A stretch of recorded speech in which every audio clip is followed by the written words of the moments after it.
নমস্কার বন্ধুরা, আজ আমি আপনাদের সাথে এমন একটা রেসিপি শেয়ার করব, না পোলাও, না বিরিয়ানি, না ফ্রাইড রাইস।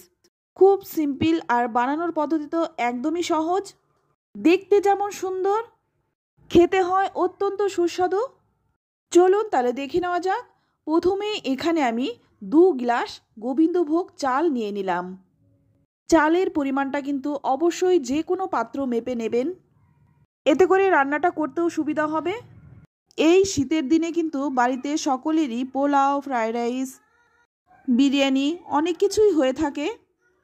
তবে যদি এই রেসিপিটি একবার বানিয়ে খান, আমার মনে হয় না অন্য কিছু বানানোর প্রয়োজন হবে।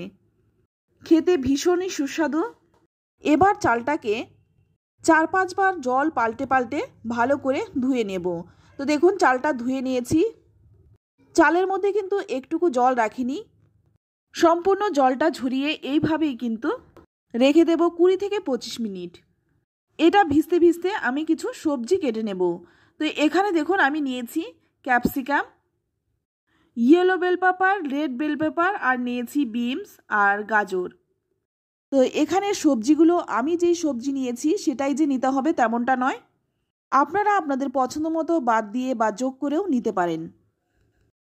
এবার কড়াই গরম করে নিয়ে এর মধ্যেই দিয়ে দিচ্ছি সাদা তেল, আর এই তেলের মধ্যেই নিয়ে নেব 3 থেকে 4 চামচ ঘি। তো আমি কিন্তু ঘি আর সাদা তেল দুটো মিশিয়ে করছি, তবে আপনারা চাইলে শুধুমাত্র ঘি দিয়েও করতে পারেন। এবার ফোড়নে দিয়ে দিচ্ছি গোটা গরম মশলা। এর মধ্যে আছে 5-6টা এলাচ, 5-6 টুকরো দারচিনি, আর 3-4টে লবঙ্গ। একটু ভেজে নিয়েই এখানে দেখুন আমি দিয়ে দিলাম 2 চামচ আদা বাটা। আদা বাটাটা দিয়ে একটু ভালো করে ভেজে নেব, আদার কাঁচা গন্ধটা চলে যাওয়া পর্যন্ত। তো দেখুন আদার কাঁচা গন্ধ চলে গেলে এবার যে চালটা আমি ধুয়ে জল ঝরিয়ে রেখেছিলাম সেটা দিয়ে দিলাম। এবার এই চালটাকে খুব ভালো করে ভেজে নেব। এটা ভাজতে ভাজতে এখানে দেখুন নিয়ে নিলাম ছোট একটা পাত্র। এর মধ্যে যে গ্লাসটা মেপে আমি 2 কাপ চাল নিয়েছিলাম, সেই একই গ্লাসের 4 কাপ জল নিয়ে নেব। 4 কাপ জল নিয়ে নিলাম। এবার এই জলটাকে খুব ভালো করে গরম করে নেব।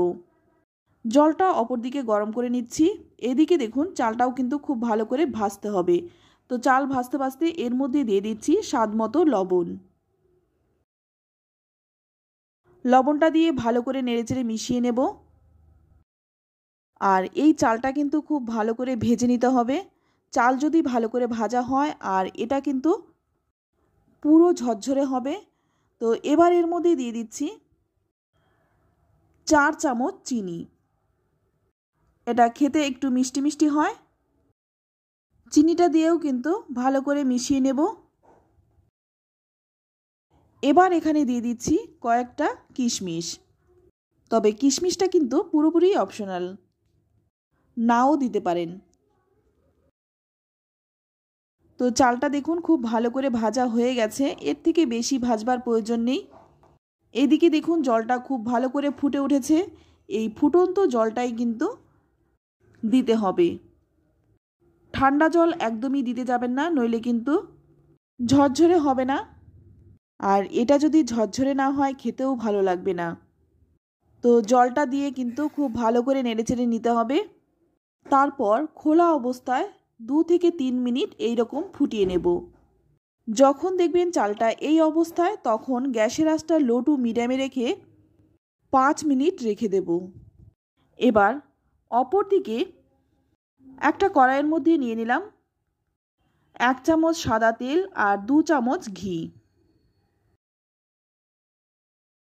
ঘিটা গরম হয়ে গেলেই এর মধ্যে দিয়ে দিচ্ছি কেটে রাখা গাজর আর বিনসটা। প্রথমে আমি গাজর আর বিনসটা একটু ভেজে নেব, কারণ গাজর আর বিনসটা একটু সেদ্ধ হতে সময় লাগবে। একটু নেড়েচেড়ে দিয়েই ঢেকে রাখবো 1 মিনিট। তো দেখুন 1 মিনিট পর ঢাকনাটা খুলে নিলাম। আবারও একটু নেড়েচেড়ে নিয়ে এর মধ্যে দিয়ে দেব বাকি সবজিগুলো। এবার এই সমস্ত কিছু দিয়ে ভালো করে নেড়েচেড়ে মিশিয়ে নিয়ে ভেজে নেব। এখানে সামান্য একটু লবণ দিয়ে দিচ্ছি। লবণটা দিয়ে ভালো করে মিশিয়ে নেব। আর এই সবজিগুলো কিন্তু খুব একটা ভাজবার প্রয়োজন নেই, শুধুমাত্র কাঁচা গন্ধটা চলে গেলেই হয়ে যাবে। এদিকে দেখুন ঢাকনাটা খুলে নিলাম।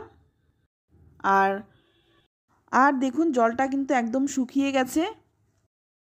এবার হালকা হাতে একটু নেড়েচেড়ে নেব।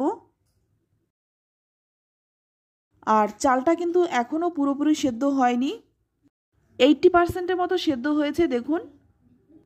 আর চালটা কিন্তু এইরকমই রাখতে হবে। এবার এইদিকে দেখুন যেই সবজিগুলো আমি ভেজে নিচ্ছিলাম সেগুলো কিন্তু ভাজা হয়ে গেছে, এর থেকে বেশি ভাজবো না। এবার এই সবজিগুলো দিয়ে দেব। সবজিগুলো দিয়ে খুব ভালো করে আলতো হাতে মিশিয়ে নিতে হবে। তো দেখুন ভালো করে নেড়েচেড়ে মিশিয়ে নিয়েছি। এবার দিয়ে দেব 1 চামচ গোলমরিচ গুঁড়ো, ভালো করে ছড়িয়ে দিতে হবে। গোলমরিচটা দিয়ে এবার এখানে আমি দেব 2 চামচ ঘি। ঘিটা দেওয়ার পর গ্যাসের আঁচটা একদম লোতে করে 1 মিনিট রেখে দেব।